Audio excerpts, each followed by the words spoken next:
Finance Minister Ms. Nirmala Sitharaman had presented the budget yesterday. The Union Budget 2026 marked an important shift in India's economic narrative. Away from short-term stimulus, short-term subsidies, and short-term growth agendas, to long-term planning, looking at long-term horizon, long-term macroeconomic stability, and that's what this budget has been all about. While at the very top level, the budget doesn't seem to be giving a lot of immediate sops that one can really look at, but it has a lot of structural influences put inside it, which will impact real estate and construction as we move forward. There are some positive impacts that are coming out of it, and there are some expectations that have not been fulfilled as well. Today, we'll be talking about all of this and how this budget impacts real estate, and therefore, for you as a user, as a consumer of real estate product, as a home buyer or as an investor, what does it really mean? We'll decode all of this. Namaskar, I'm Prasun Kumar and you're watching this new episode of The Property Show on MBTV, world's largest branded online real estate channel. To discuss budget and its implication on the industry and therefore on investors and buyers, I have got a stellar panel with me today. Let me start with introduction of the panel. I have Mr. Raksha Ramaiah, who is director at MS Ramaiah Developers and Builders. I have got Mr. Jitendra Mehta, who is senior vice president of CREDAI-MCHI, and he is also founder of the JVM Group. I have got Mr. Pushpamitra Das, who is chairman and managing director of Justo RealFintech Limited, and I have got Mr. Rajat Mohan, who is senior partner at AMRG Associates, which is a leading tax and advisory expert. So welcome, gentlemen, to the show. This budget has been very, very different. Some call it boring and therefore good, because the budget stayed away from populist announcements and focused on fundamentals. It focused on long-term sustainability, long-term growth. And some of the pointers that have come out will play out in long term. So let's just discuss what it has in store for real estate as an industry, and what you as developers and experts in the area feel about it. So the first thing that I want to put on the table to discuss is the entire focus on Capex. Right, so there has been a very strong impetus on Capex. Up to 12.2 lakh crores of Capex has been provided for. And a lot of it is earmarked for further infrastructure development. Now, infrastructure has been one of the biggest, helper of growing of real estate as an industry over past few years. And it has been a stimulus that everyone has been applauding. And there seems to be reinforcement of, at least at a policy level, government's commitment towards infrastructure. So what to read of it? Do we think that the large scale infrastructure like intercity connectivity, airports, ports, metros, etc.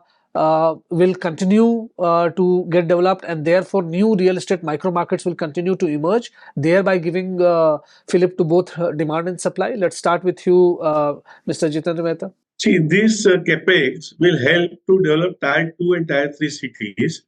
As infrastructure will develop, the roads will be developed and the new hubs will come at the various places. So it will decentralize the growth of the main cities. So it will be helpful in the longer run. So this is a very good move by the government, and we must appreciate the government's political will to make India's developed city by 2047. Yeah. And this is the biggest and the most important step they have taken for the development of infrastructure.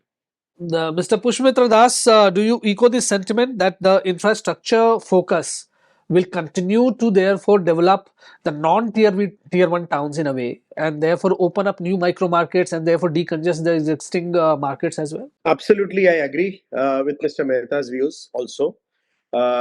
Nothing happens without the infra growth. In fact, tier 2, tier 3 has been a focus for sure, but if you look at in a city like Mumbai, the kind of infra that is developing, like say for example, the Navi Mumbai 2.0 and 3.0 which has come up, it is fantastic.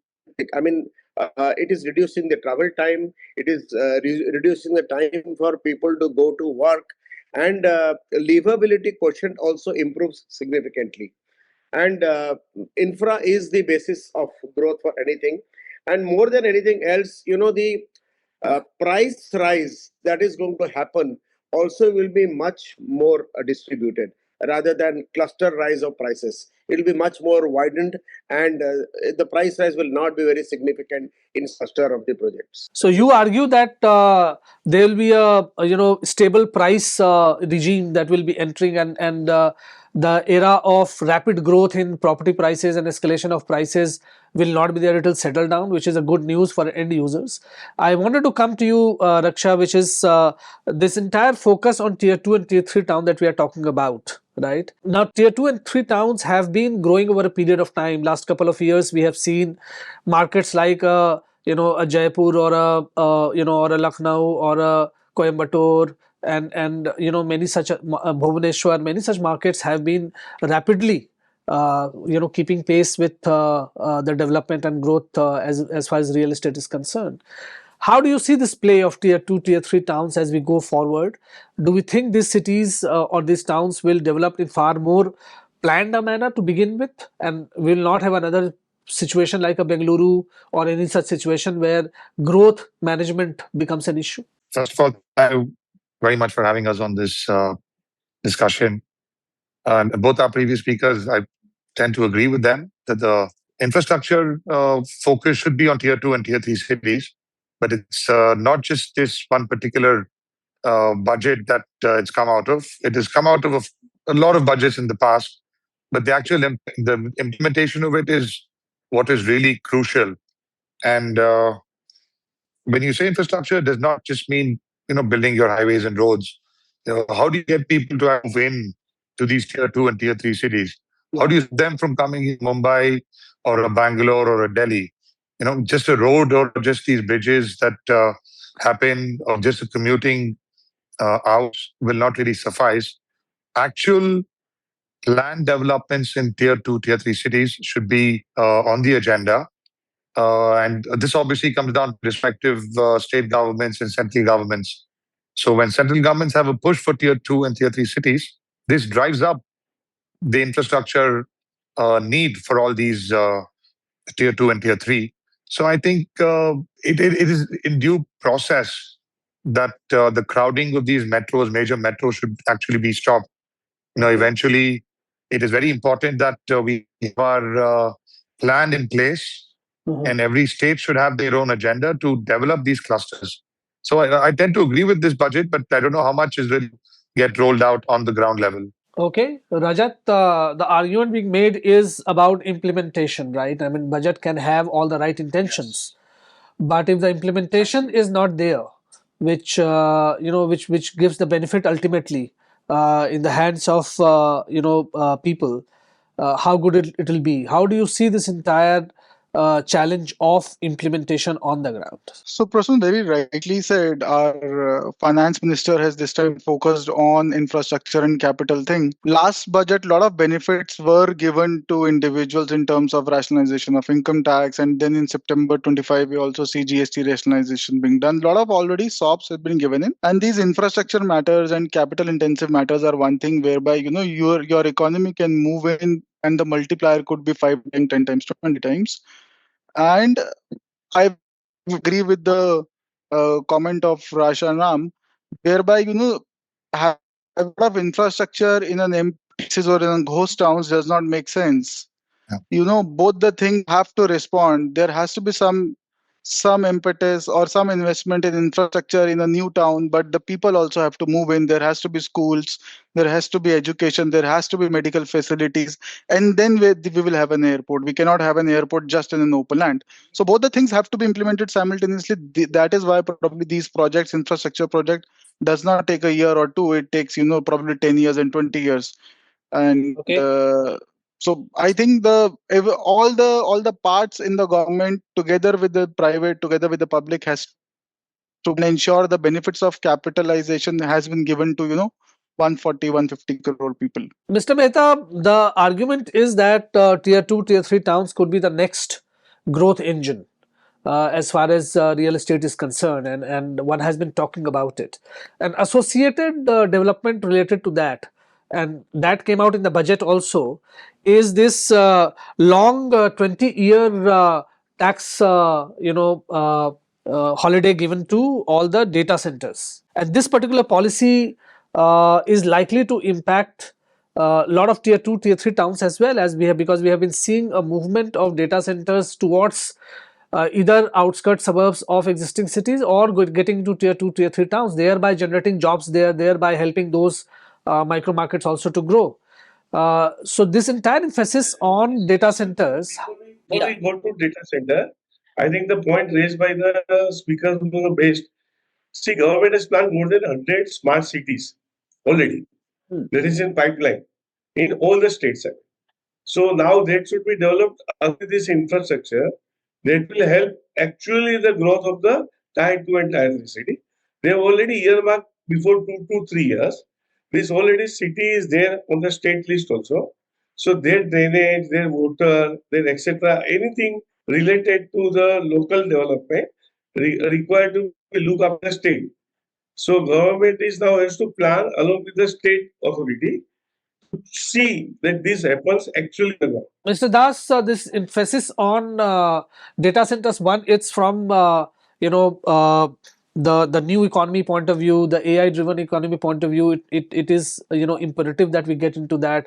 A lot of new job generation and so on and so forth. Its impact on real estate ecosystem is also big, because a data center is a huge captive unit. It means movement of thousands of families, and therefore giving fillip to a local real estate ecosystem as well. So data centers being a new push area, a new growth dimension for government. How do you see this, especially in the context of tier 2, tier 3 towns? So as Mr. Ram mentioned, a very good point. It's all about execution. What I'm seeing actually now is, while the government is wanting to promote data centers and all, the prices are going up significantly everywhere. And if the prices continue to go up like this, it will also very sooner or later make the entire data center unviable. That is my fear. So a lot of large industrial houses, which we all know are buying data centers left, right, and center.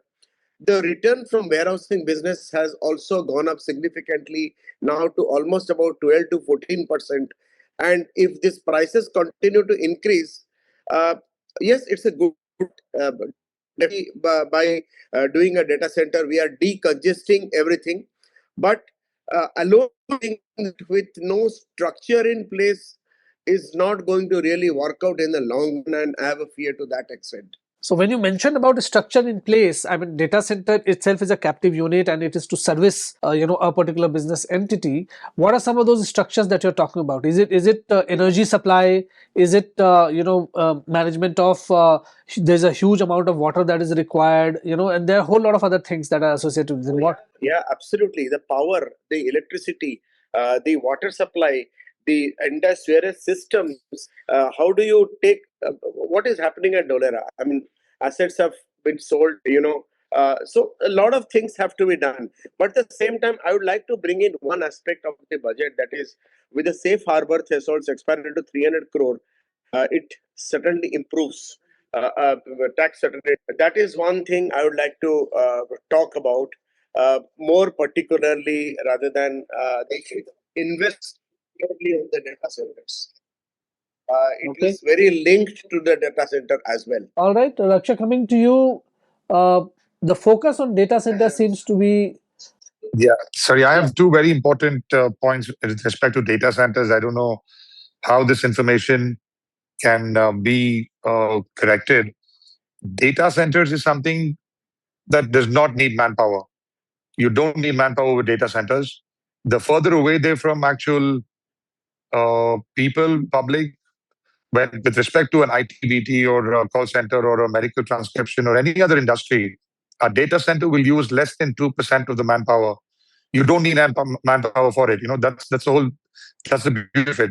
Like 100,000 square feet or 1 lakh square feet of data center can by just 5 to 6 people. Whereas in a normal setup, you will need probably about 2,500 people. That's the first concern with data centers and having it around in a larger tier 2, tier 3s. Not just that, if you've also already seen in the various parts of the West, when a data center comes in a particular district, the power consumption jumps by 70 to 80%. And that cost, all the other people living in the local villages will have to bear that cost. Raksha, one of the byproducts of that is not only data centers, but also GCCs coming big time in India. Yes. So GCCs are a very different level playing field, and GCCs add in a lot of value, definitely. But data centers in particular are more of a concern. So that should ideally be using green energy. It should ideally be using energy that is a lot cheaper than our nuclear or any other coal-powered source.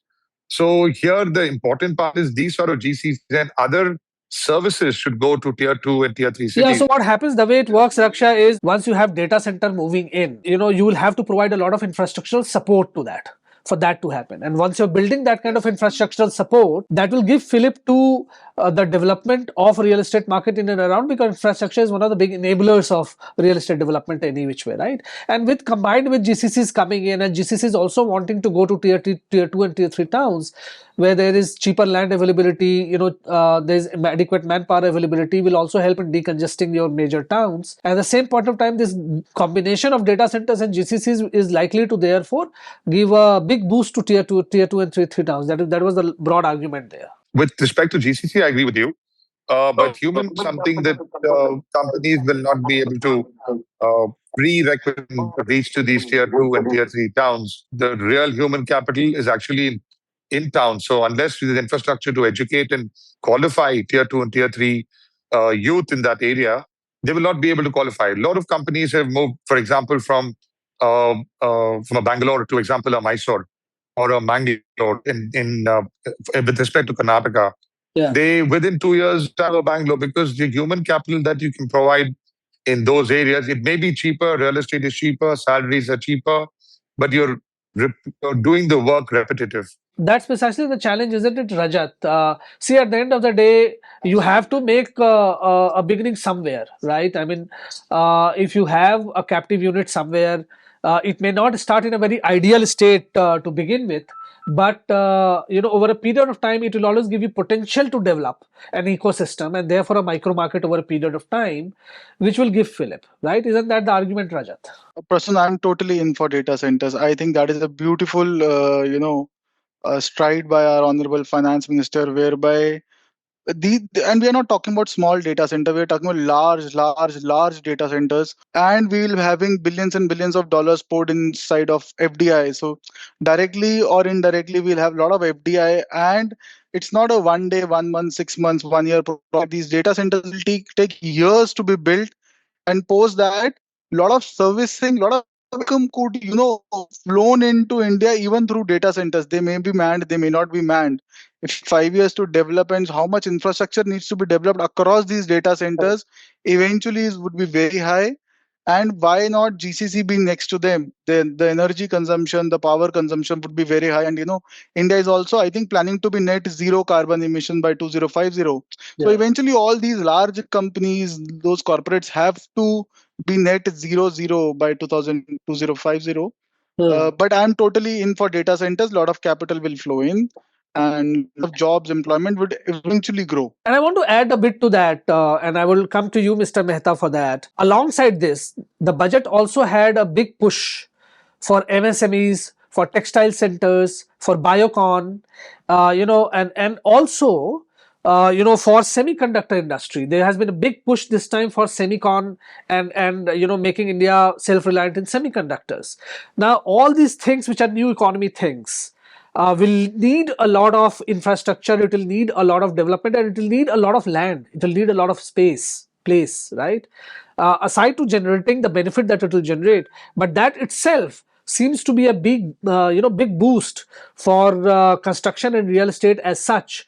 Whether it happens on the outskirts of tier 1 or whether it happens in tier 2, tier 3 towns, etc., that we are yet to see. But it is a huge potential nonetheless, Mr. Mehta. It's a great thought by the government. See, when they develop a textile park, so total area, nearby area will also be developed in a and the competitive rate will also be achieved.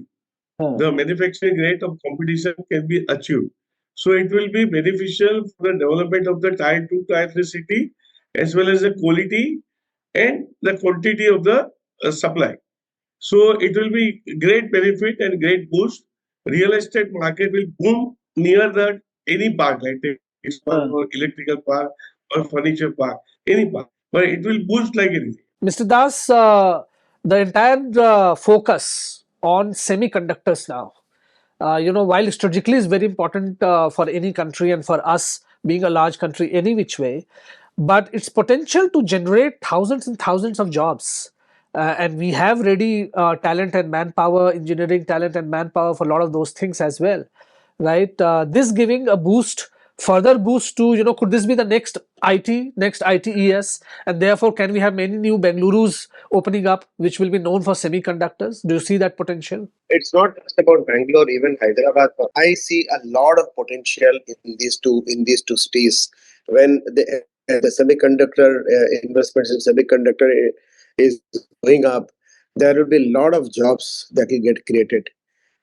Ancillary jobs will get created. For any direct job that is created, at least 20 to 25 ancillary jobs created, and that's the data point.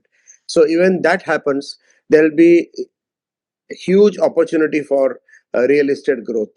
And with real estate growth, in fact, the consumption has not been so great in places like Hyderabad, but it is moving up now. I think it is going to be a boom time as far as these two cities are concerned, because they're directly linked to housing, both commercial and residential. You make a case for existing cities, but I do think it opens up potential for creating many new such cities and many smart cities, driving semiconductor and a lot of these new age industries as such, right?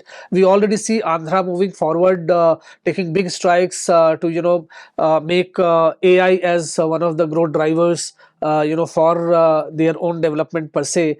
Raksha, how do you see this, the entire push towards these new age industries, right, which are the next big, industries to say so?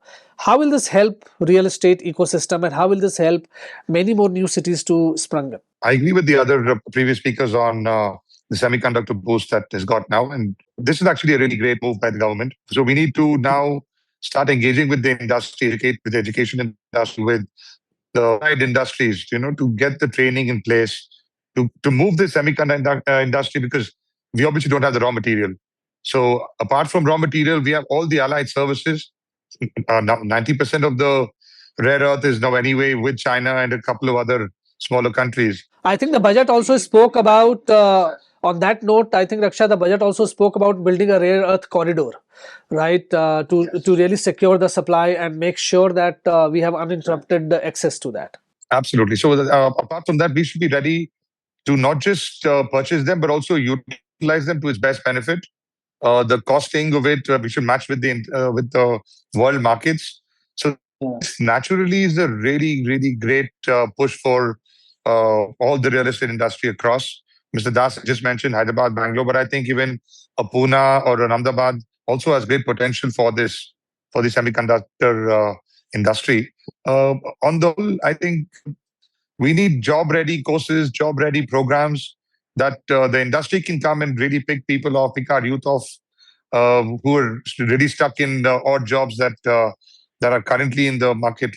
So we should give the industry the infrastructure, the human infrastructure, and that is when there'll be a real big boost for this industry. And I think while implementation is where the key lies, and I agree, with the point of view that you had put across, Rajat, the point is in this budget, the finance minister also spoke about temple towns, development of temple towns, religious corridors, and giving boost to tourism as one of the major employment generators. And we know that for tier 2, tier 3 and tier 4 towns, tourism can be one of the biggest drivers as far as transformation of those towns are concerned. How do you read this entire fine print of focus on temple towns and religious tourism and all kind of tourism associated with that, and what will be the impact on the small city infrastructure because of this? Prasun, I think that is a great idea. Other than these international countries, Dubai, UAE, Qatar coming in, we have a long history of our traditions, of our religion, of our culture, and our cities, our languages are so diverse. we can not only attract domestic tourists but also international tourists. Live those things. We just need to improvise our heritage, our tourism, connectivity, probably the infrastructure, and make sure that foreign tourists, the domestic tourists, we serve them, which will be a good game changer for the local population. It will create jobs, it will create MSMEs, it will, the kiryane wala, the pakode wala, the bread seller, and everyone, those tier 2, tier 3 cities will earn. And the problem of urbanization that we have been talking about, it will be resolved to a great extent, whereby people need not move to Delhi or Bombay to earn their livelihood.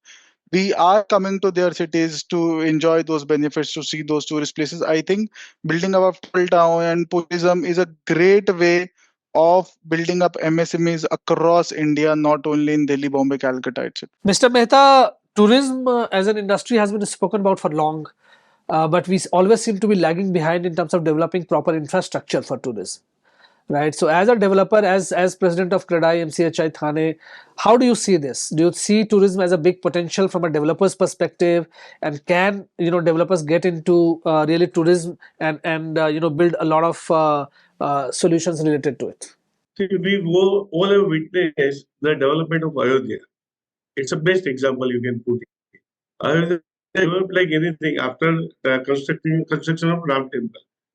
See the growth Ayodhya has grown. It's a significant. So it's the best example anyone can see. The government must take care of all our heritage site and the religious site. Make proper development infra. There is a one sanitation is the most important water in road, that connectivity to the road. When we go out of India, what we find? Only these three things: sanitation, road. So if we develop over here, it will be a game changer for a small town, tier 2, tier 3, and we will definitely have a more impact on the world about our culture and our religion. See, our religion is very old. So that is the most important, that we can have a most important impact on the world about our religion. Mr. Das, tourism as an industry to develop really the tier 3, tier 4 towns, which remain neglected from an intra-city as well as intercity connectivity perspective, is tourism, while tourism has potential, do you realistically see tourism being as one of the drivers? Definitely, sir. Definitely. It goes without saying that if it is done seriously, it will be a lot of benefits, as Rajat also pointed out. In fact, tourism has really not got as much of importance as it is getting now. You look at the outflight of forex that is happening because of tourism. Yeah. If a part of it can be promoted and be saved in India, it will be significant to divert those funds here. Number one. Number two, as Mr. Mehta said, sanitation and public transport is very, very critical in this sector. Once the sanitation and public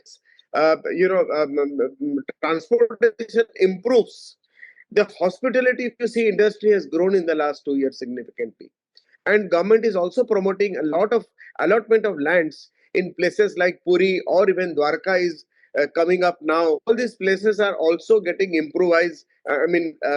Specifically land allotted towards hotels. So I think tourism is a very, very big opportunity for us. It is going to save a lot of forex outflow of forex. It is going to help the tier 2 and tier 3 cities. It will help people find new jobs and avenues of income.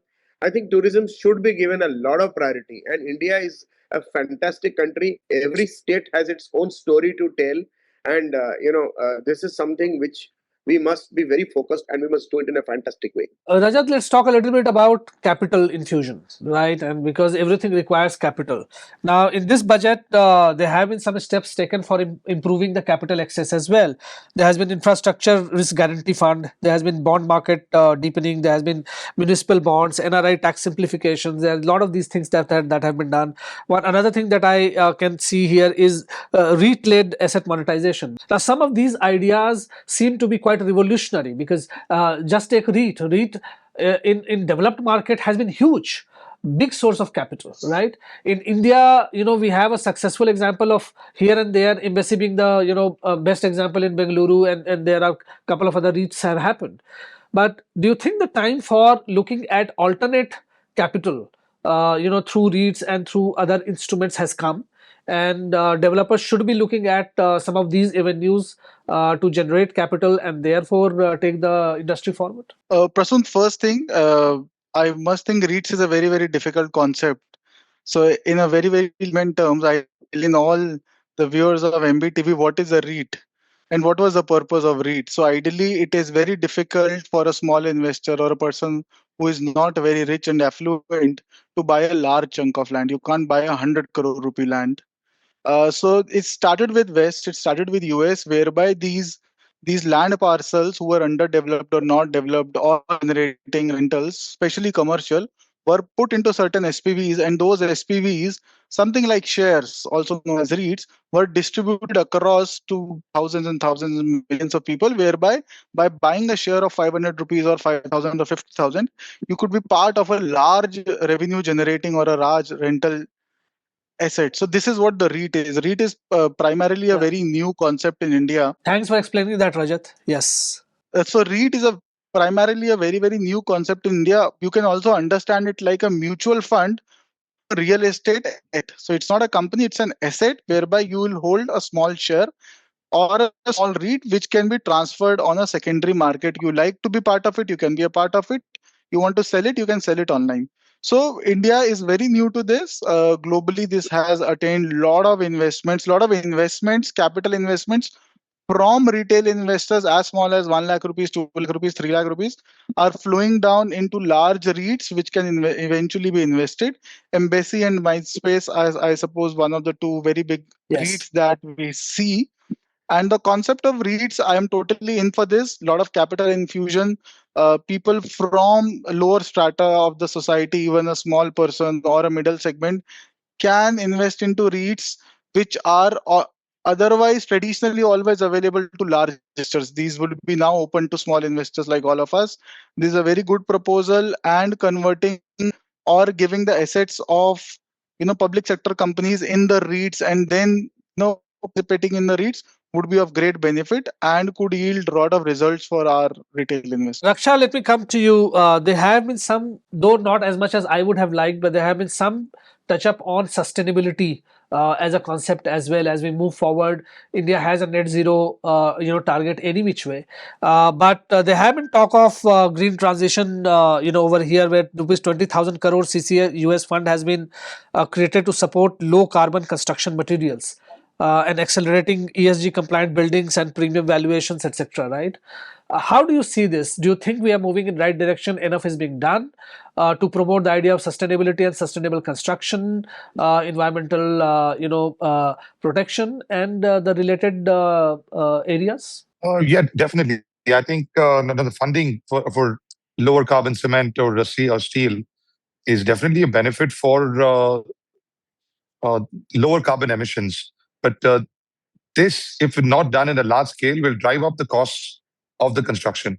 So now those schemes that are the new railway line, for example, will automatically drive down the prices slightly. But the demand for net zero carbon emissions should come from the end users. Now, for example, if as a builder, we've been doing green IGBC or USGBC rated buildings from 2002 and 3.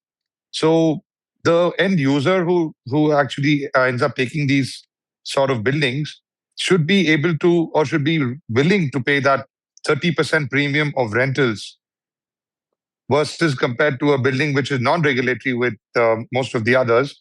So this it eventually comes down to the end users. And if there's a little more push from the government saying that governments, like for example, a government building should be housed in a net zero building space. So when these sort of norms come in, then there's a larger understanding of this net zero, and there's a wider acceptance of it. So it should start, like you say, charity begins from home. Then all the government buildings start it. Then the corporates already do it. The large, Fortune 500 companies, they only look for green spaces. They don't look for anything lesser than that. But how we are able to translate it is actually really important. Mr. Mehta, are developers getting enough incentives on account of building green buildings and using sustainable technologies? Is there additional incentive coming in the way of extra FIR or something else, any other kind of subsidy to encourage this? Green energy competent authority is giving 0.07% extra FSI if you get a green energy certificate from the competent authority. That is one. But in particular in Mumbai, the green energy concept implementation is very tough because it requires a lot of space. But still, we are all implementing the new technology, whatever the new technology comes. Now you have seen the construction is on a very fast speed. Well, previous and now you compare, so it will on a very fast speed. So that all we can do the best. We are ready for the implementation of the green. Yes, Mr. Das, you wanted to say something? I think Mr. Ram has captured all the points extremely well. It is basically to be seen, how the implementation is happening and whether the implementation is going to be done and which is cost effective or not. Yeah. That's the most important thing. Correct. I mean, the costs of production has gone up so much in the construction space today. It is making the homes unaffordable. Doing any policy changes which will enhance the cost is not going to really you're going to be sustainable at all. So that is what I would like to say. And okay. What is last bit on Mr. Das? Sorry, Prasun. Yes. Last bit on this. In a market like a Bangalore and Mumbai, 20 to 25% of EMIs, techies are already defaulting on. So, like Mr. Das has mentioned, that it's almost impossible to reach to the actual ownership of it. When you start defaulting on your EMIs, and earlier it used to take about 9 to 10 years to own your house, which has now gone to 30 years. A clause like a RERA and a CREDAI always take the cost up. The builder is not going to take the cost. He will offset it to the end users. Mm-hmm. So a person who was getting a flat for 1 crore is now paying 2.5 crores for the same flat. He doesn't care if it's green or not. If the builder is incentivized, he will pass it on. If not, it's very difficult for the youth of this country today to even dream of having a house. Forget about a greenhouse. To having an ordinary house, it's almost, I'm talking mostly in the metros. Sure. I cannot speak on behalf of the rural tier 2 and 3, but that's my input on that. On that somber note, see, there are a couple of other things that budget has also missed that I would have liked it to address, like, some sort of a push to affordable housing, because we do see a whole lot of demand supply mismatch happening now. A lot of construction over past 2-3 years have happened in the premium and luxury end of the real estate, whereas the demand continued in the mid belly and the and the affordable is kind of housing segment. So a bit of action over there could have been very, very nice. Similarly, a bit more push to PMAY, urban and rural, to really kind of expand the real estate market and build the bridges could have been good. But as they say, you don't get everything on the platter at one go. I do think some of the initiatives that have been taken this time are very, very long term in nature, very fundamental policy level, structural in a way in nature, and that should go a long way in building strong foundations for us. On that note, viewers, the budget this year provides for a lot of structural issues to be looked at, settled, and over a period of time, a lot of these should start developing and building a lot of real estate growth. And on that note, this is it. If you have liked this episode, please don't forget to like, share and comment, and do keep watching MBTV.